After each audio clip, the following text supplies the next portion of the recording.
O vídeo de hoje é para você que marcou a sua cirurgia plástica, mas está aí um pouquinho perdido sem saber o que você deve fazer para poder ajudar o processo cicatricial, o que você deve pensar na parte de alimentação, como se organizar antes e logo após ali a cirurgia.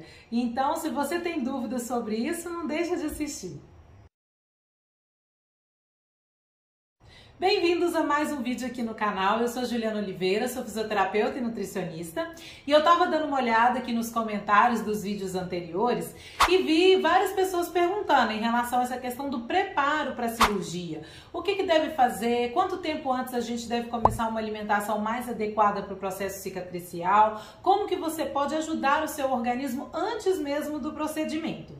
Então eu vou falar aqui hoje 5 passos que eu considero fundamentais pelas observações que eu vejo com os meus pacientes e até pela minha experiência própria, para você que vai, se preparar para a cirurgia, poder fazer e ajudar em todo o processo.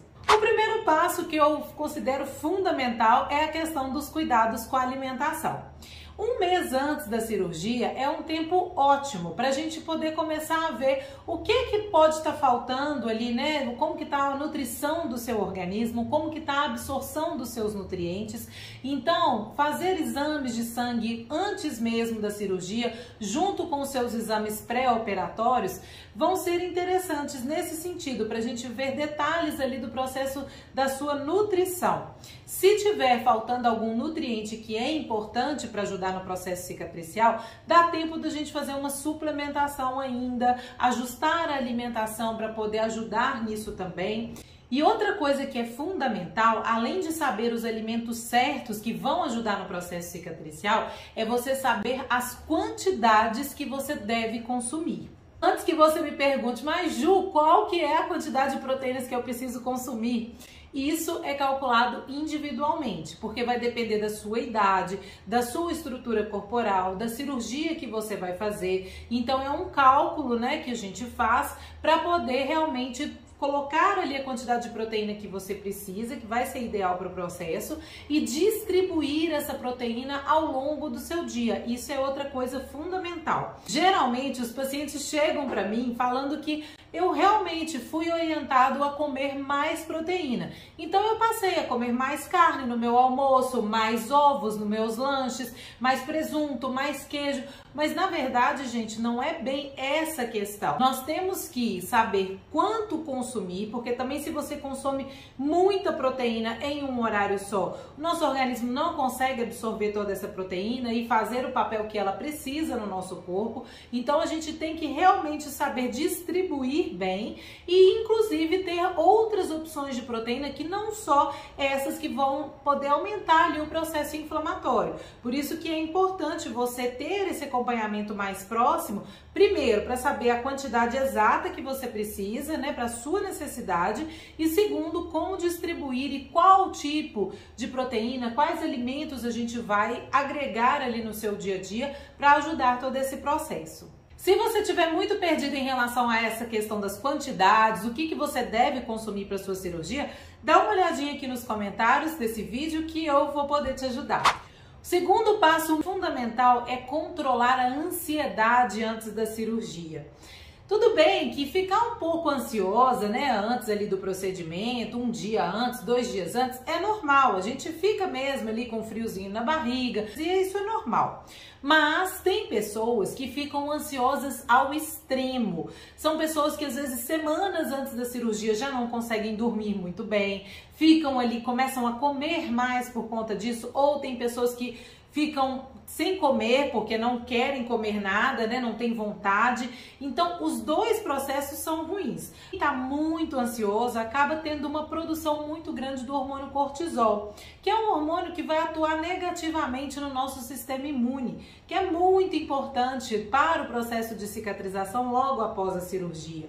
Então a gente fazer um controle dessa ansiedade, modular a produção desse cortisol, vai ser muito benéfico antes da cirurgia.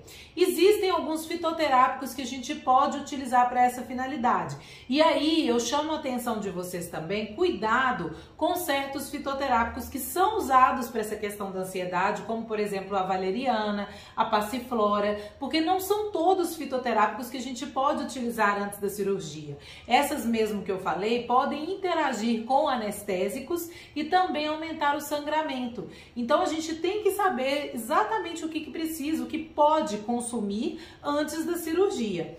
E para saber também o que você deve consumir, tem que ter uma avaliação maior das medicações que você usa. Muito cuidado com essa automedicação, principalmente se você não sabe se esse fitoterápico pode influenciar em alguma coisa da sua cirurgia, certo? Passo 3. O que você deve levar na malinha do seu hospital? Uma coisa que parece boba, mas que a gente passa um pouquinho de aperto, é pensar na roupa que você vai utilizar depois da cirurgia.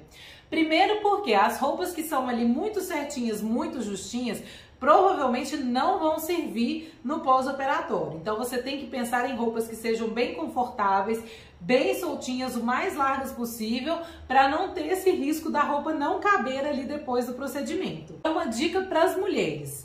Se você puder adquirir um acessório como esse aqui, faça isso, porque foi um dos melhores investimentos que eu fiz no meu pós-operatório e ele se tornou meu melhor amigo. Na hora que você vai ao banheiro a primeira vez depois da cirurgia, você tá dolorida, você sentar ali no vaso, levantar do vaso é um esforço tremendo. E esse PIPS, né, ele vai ajudar bastante, porque você consegue fazer xixi ali em pé, sem ter que fazer muito deslocamento. Outra coisa que é bem interessante de se colocar na mala do hospital são algumas opções de lanchinhos saudáveis para você fazer ali entre as refeições. Primeiro porque você pode sentir mais fome ali logo depois do procedimento, você ficou muitas horas em jejum. E segundo porque nem sempre no hospital, infelizmente, os lanchinhos que vêm são os mais adequados para quem está ali logo no pós-operatório de uma cirurgia plástica. Então você ter as opções de lanches saudáveis ali na sua bolsa também vai ser bem útil. Passo número 4, para você também fazer ainda antes do procedimento. Se você não tem ninguém para poder preparar as suas refeições no pós-operatório, o interessante é que você já prepare elas antes e congele, deixe ali tudo bem organizadinho para depois da cirurgia, porque você provavelmente não vai conseguir cozinhar nada, você não vai conseguir ficar muito tempo em pé lá depois do procedimento e nem é muito interessante que você fique recebendo o calor ali do fogão, da cozinha, do forno. Então é melhor deixar tudo preparado. E isso também é importante que você saiba como é a forma de preparo ideal para congelar alimentos. Se você nunca congelou antes, talvez você ache que a comida ficou meio estranha ou numa consistência estranha ou muito salgada, porque na verdade existe toda uma forma de preparo quando vai congelar. Então não são todos os alimentos que a gente pode congelar, tem a forma, o tempo de cozimento certo, a quantidade de temperos que você vai utilizar. Então isso tudo eu deixei bem explicadinho lá no programa NutriPlast, exatamente para isso, para poder facilitar todo esse processo. É bem importante você preparar suas refeições, porque muitas vezes a gente vai comer fora, né, comida de fora, de restaurante, e é um alimento que a gente não sabe muito bem como foi preparado, o tipo de gordura que foi utilizada, o tipo de tempero que foi utilizado. Então, se você conseguir fazer as suas próprias refeições, principalmente para as primeiras semanas de pós, vai ser muito interessante. E o passo número 5 é saber o que você precisa consumir antes e logo após a cirurgia. Porque a gente tem que ajudar o nosso processo digestivo. Não é interessante a gente consumir alimentos que são de difícil digestão, que vão gerar ali um bolo fecal muito grande, porque isso pode trazer incômodos, principalmente depois da cirurgia. Então, consumir alimentos ali na forma de purê, por exemplo, alimentos cozidos, que não tenham uma quantidade tão grande de fibras nesses dias, são mais apropriados.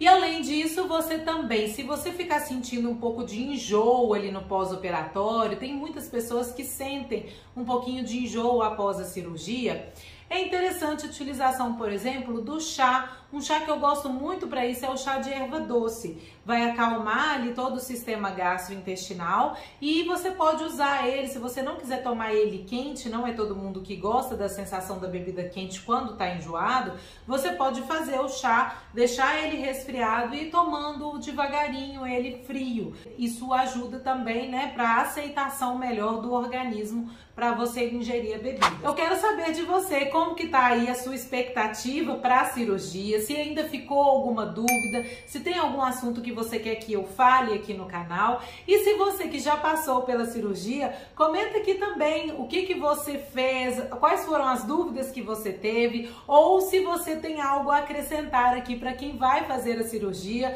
de acordo com a sua experiência. Com certeza toda essa ajuda é bem-vinda. A gente se vê no próximo vídeo. Até lá. Tchau.